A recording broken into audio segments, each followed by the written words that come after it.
ఇంకా వర్షాలు కురుస్తున్నాయి. పలు చోట్ల రోడ్లు కూడా వాగులను తలపిస్తున్న పరిస్థితి నెలకొంది.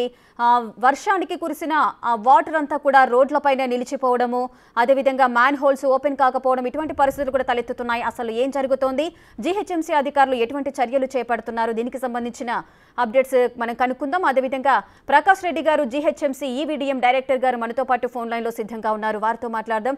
ప్రకాష్ రెడ్డి గారు, నమస్తే అండి. Good evening.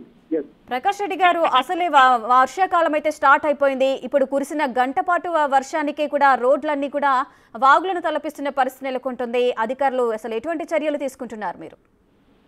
అంటే మనకు యావరేజ్ గా 2 సెంటీమీటర్ పర్ అవర్ వరకు మన హైదరాబాద్ లో డ్రైనేజ్ సిస్టమ్ ఉంది. అయితే ఈ రోజు లాస్ట్ 1 అవర్ లో ఒక 7 సెంటీమీటర్ వరకు వర్షపాతం నమోదైంది. మాన్సూన్ కూడా ఆన్సెట్ హైదరాబాద్ పైన అయింది. దీనికి సంబంధించి మనకి ఈవీడీఎం తరఫున 30 డిఆర్ఎఫ్ టీమ్స్ ఉన్నవి. ఆ 30 డిఆర్ఎఫ్ టీమ్స్ 30 లొకేషన్స్ నుంచి కూడా కంప్లైంట్స్ అటెండ్ చేస్తున్నాము. ఇప్పటి వరకు ఆల్మోస్ట్ ఒక 20 వరకు వాటర్ లాగింగ్ కంప్లైంట్స్, అదేవిధంగా ట్రీ ఫాల్ కంప్లైంట్స్ వచ్చినాయి. మనం పబ్లిక్ రిక్వెస్ట్ చేసేది ఏంటంటే, ఎటువంటి హైదరాబాద్ లిమిట్స్ లో ఎక్కడన్నా చెట్లు పడిపోయినా లేకుంటే వాటర్ లాగింగ్ అయిపోయినా మాకు 9000113667 9000113667 మరియు 040211 ఇవి మా కంట్రోల్ రూమ్ నెంబర్స్. ఇక్కడికి మీరు మ్యాప్ లొకేషన్ ఫొటోస్ పంపిస్తే మా టీం వచ్చి అవి క్లియర్ చేయడానికి చేస్తున్నాము. అదేవిధంగా మనము పబ్లిక్ అందరు రిక్వెస్ట్ చేసేది ఏంటంటే, ఇప్పుడు మాన్సూన్ ఆన్సెట్ అయింది కాబట్టి మీరు ఎప్పటికప్పుడు మీడియా ద్వారా, తర్వాత వెదర్ యాప్స్ ద్వారా వెదర్ ఇన్ఫర్మేషన్ తెలుసుకొని ఏదన్నా లో లయింగ్ ఏరియాస్ లో, నాలాస్ లో ఉన్న వాళ్ళు, లేకుంటే పాడుపడిన బిల్డింగ్స్ లో ఉన్న వాళ్ళు వెకేట్ చేయాలని కోరుతున్నాము. అదేవిధంగా రోడ్ పైన ట్రాఫిక్ కంజెషన్ కూడా ఉంటుంది కాబట్టి అది చూసుకొని ట్రావెల్ చేయాలని కోరుతున్నాము. అదేవిధంగా ఈ power lines, electricity, lighting poles వాటికి దూరంగా ఉండి అవి కరెంట్ షాక్ వచ్చే ప్రమాదం ఉంటుంది కాబట్టి జాగ్రత్తలు తీసుకోవాలని కోరుతున్నాము. అదేవిధంగా నాలాస్, మ్యాన్ హోల్స్ ఇవి కూడా వాటిని కూడా దాటేటప్పుడు అవి చూసుకొని దాటాలని కోరుతున్నాము.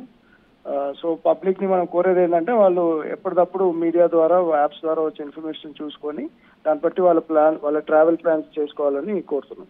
రైట్. ప్రకాష్ రెడ్డి గారు, మీరైతే మంచి సూచనలు ఇస్తున్నారు, కానీ అవన్నీ కూడా ప్రజలు పాటిస్తున్నారా? అది మీరేమైనా చెక్ చేస్తారా? ఇప్పటి వరకు ముందస్తు జాగ్రత్తలు ఏమైనా తీసుకున్నారా? శిథిలావస్థకు చేరిన భవనాలు కానీ, లేదంటే వృక్షాలు కానీ నేలకూలి ప్రాణాలు పోయే పరిస్థితి కూడా నెలకొంటుంది. సో వీటికి సంబంధించి మీరు ఇప్పటి వరకు ఏమైనా చర్యలు చేపట్టారా?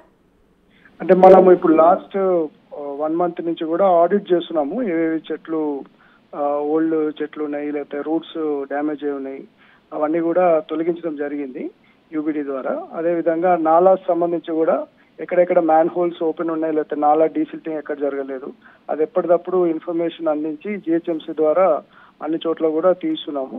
సో మాక్సిమం అన్ని ప్రికాషన్స్ కూడా మనం జీహెచ్ఎంసీ తరఫున తీసుకుంటున్నాం. లాస్ట్ టైం కూడా ఈ చిన్నపాటి వర్షాలకే కూడా చిన్న పిల్లల ప్రాణాలు పోయిన పరిస్థితి కూడా నెలకొంది. మ్యాన్ హోల్స్ లో పిల్లలు పడిపోయి అది గుర్తించక కనీసం శవాలు కూడా దొరికిన పరిస్థితులు కూడా లేవు ఒకప్పుడు. సో ఇప్పుడు చూసుకున్నట్లయితే మీరు ఇటువంటి వాటిపైన శ్రద్ధ వహించారా? అసలు ప్రజలకు కానీ పేరెంట్స్ కి కానీ మీరు ఎటువంటి సలహాలు ఇస్తున్నారు?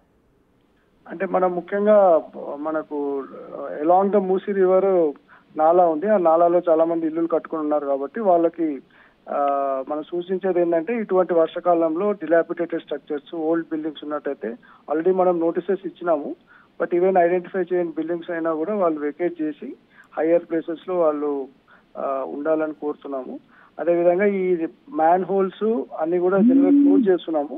ఎక్కడన్నా మనం దాటేటప్పుడు కానీ వాటర్ లో కానీ తక్కువనే ఉంది కదా అని దాటే అనే భావంతో కాకుండా తగు జాగ్రత్తలు పబ్లిక్ కూడా తీసుకోవాలని మనం కోరుతున్నాం. కొన్ని మ్యాన్ హోల్స్ ఈ వాటర్ లో ఎక్కడున్నావో కూడా లొకేషన్ కూడా కరెక్ట్ గా గుర్తించలేని పరిస్థితి నెలకొంటుంది. వాటిని ఓపెన్ చేయడానికి కూడా జీహెచ్ఎంసీ సిబ్బంది కూడా చాలా కష్టపడుతుంటారు. సో అటువంటి దగ్గర ఏదైనా బోర్డ్స్ అరేంజ్ చేయడం కానీ, లేదంటే అక్కడ సిబ్బందిని ఏర్పాటు చేయడం కానీ ఏమైనా చేశారా? ఈసారి మనం వాటర్ బోర్డు మరియు జీహెచ్ఎంసీ తరఫున అన్ని మేజర్ మ్యాన్ హోల్స్ అక్కడ అంతా కూడా రెడ్ కలర్ లో సేఫ్టీ బోర్డ్స్ ఏర్పాటు చేసినాము పబ్లిక్ కనిపించే విధంగా. అదేవిధంగా బ్యానర్స్ కూడా పెట్టడం జరిగింది, రెడ్ ఫ్లాగ్స్ కూడా పెట్టడం జరిగింది. సో ఈసారి తగు జాగ్రత్తలు తీసుకుంటున్నాము. రైట్. థ్యాంక్ యూ అండి.